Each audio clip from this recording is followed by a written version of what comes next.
What is up, guys? King Snowden is back at it again for another video, no? So we're back here, Snowden Gaming, sa ating channel, syempre, no?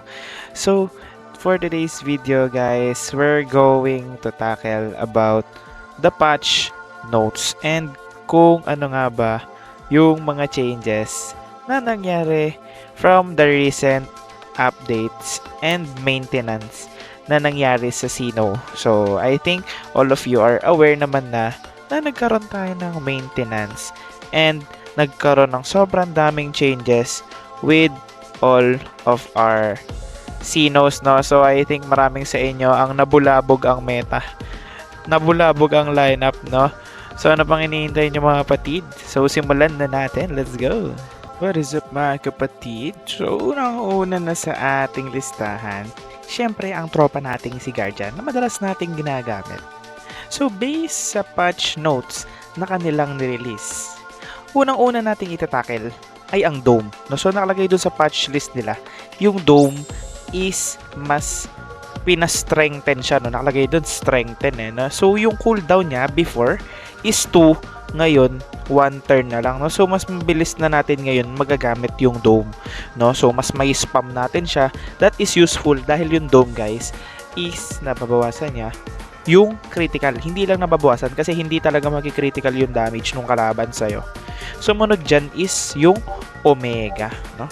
Sumunod dyan yung Omega dahil in-increase nila yung HP and yung attack nung summoned unit Omega, no? So alam nyo naman yung Omega, guys, sobrang sakit niyan lalo na kapag nakapag-summon ka ng sobrang dami, no? So feel ko gusto nilang gawin na magkaroon ng summon meta talaga, no? Dahil yung Omega is papalakasin nila yung damage nung summon niya and yung attack, no? So sumunod dyan is etong repair, no? So bakit ko nasabi kanina na gusto nilang magkaroon ng meta summon?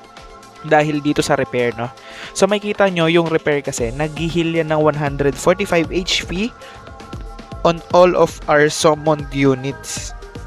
Permanently increase their damage by 5%. Permanently, no? Tapos yung cooldown niya lang 1 turn. So sobrang laking tulong nun, no? Sobrang laking tulong nun sa atin. Okay, what is up mga kapatid? Sunod sa ating listahan, syempre si Psychic.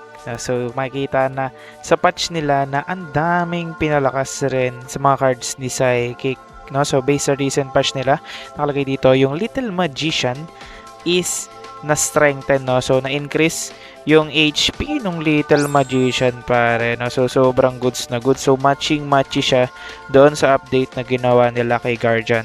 Sinundan ito ng Meteor, no? So based dito sa update nila, na-increase din yung HP nung summoned unit na Meteor, no? Grabe, ang laki nung HP niyan, pare. Tapos kapag nakakuha ka pa nung passive skill na nag-i-increase ng HP ng mga summoning technique katulad nito, no, pare. So apakadaya niyan. So yung heal tower, pare, nag-increase din yung HP niya, kaya sobrang goods na goods kung meron kayong passive na pampalaki ng HP ng mga summoned units, no. Sunundan to ng Angel Heart, no. So ito pinahina yung Angel Heart, no. So nilagyan siya ng 1 turn, no.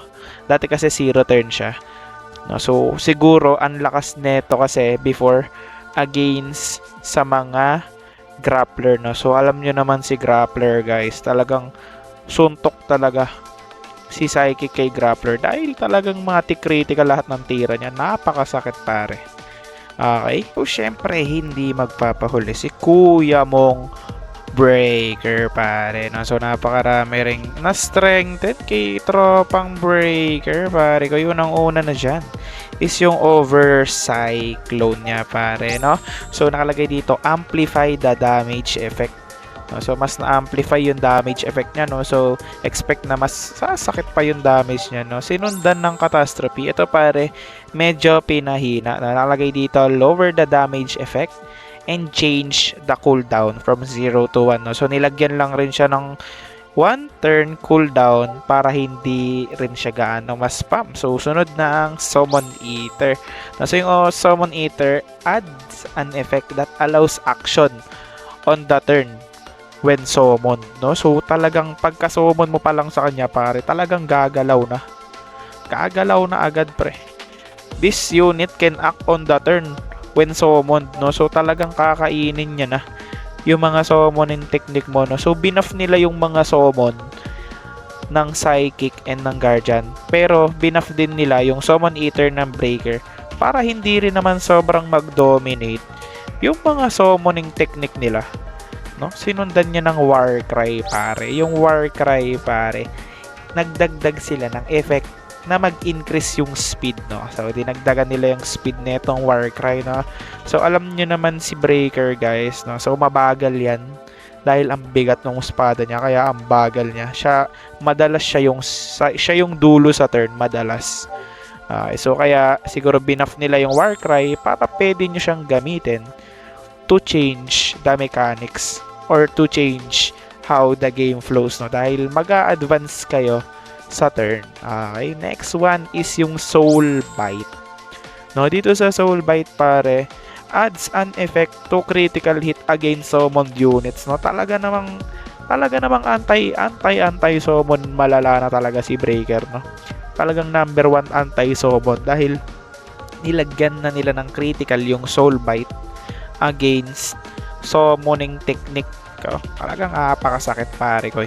And lastly doon is yung Gravity, which is yung ulti, no? So yung ultimate guys, it may vary on what is your sino, no? So may iba-iba kasing ultimate yan, no? So sa akin kasi Ragnarok yung ulti ko, no? So wala namang nabago dun sa ultimate nung sino ko na Breaker, no? So pero kung meron kayong Gravity na ultimate sa Breaker nyo, so you can expect an add damage effect, no? So may dagdag damage effect siya, no?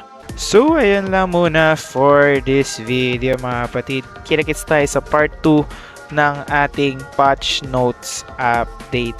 No, so maraming salamat sa panonood. Don't forget to like, comment, and subscribe to our channel for more Sino contents. No? Kita-kits on our next video guys. Bye-bye!